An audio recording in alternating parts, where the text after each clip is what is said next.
Chapter 3.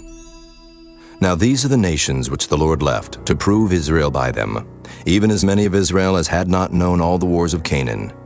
Only that the generations of the children of Israel might know, to teach them war, at the least such as before knew nothing thereof, namely 5 lords of the Philistines, and all the Canaanites, and the Sidonians, and the Hivites that dwelt in Mount Lebanon, from Mount Baal-Hermon unto the entering in of Hamath.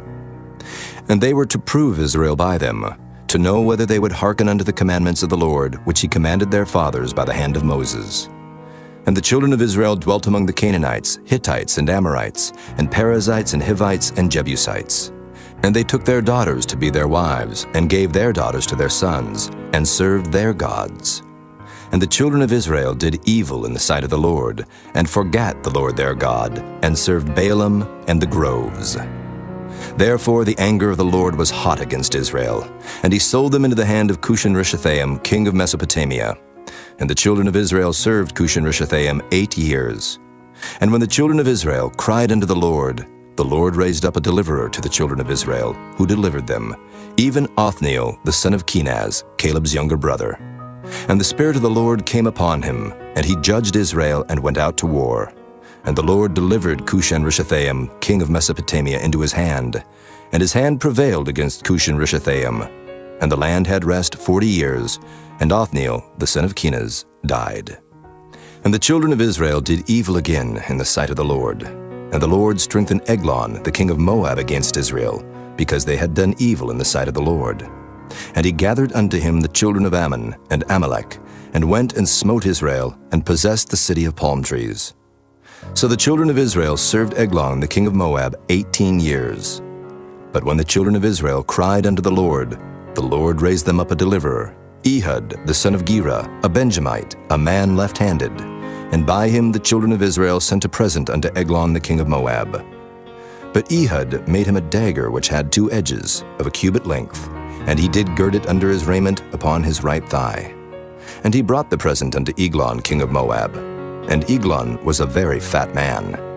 And when he had made an end to offer the present, he sent away the people that bare the present. But he himself turned again from the quarries that were by Gilgal, and said, I have a secret errand unto thee, O king. Who said, Keep silence. And all that stood by him went out from him. And Ehud came unto him, and he was sitting in a summer parlor which he had for himself alone. And Ehud said, I have a message from God unto thee. And he arose out of his seat, and Ehud put forth his left hand, and took the dagger from his right thigh, and thrust it into his belly. And the haft also went in after the blade, and the fat closed upon the blade, so that he could not draw the dagger out of his belly, and the dirt came out.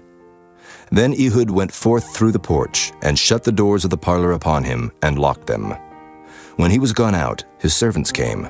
And when they saw that, behold, the doors of the parlor were locked, they said, Surely he covereth his feet in his summer chamber. And they tarried till they were ashamed. And behold, he opened not the doors of the parlor. Therefore they took a key, and opened them.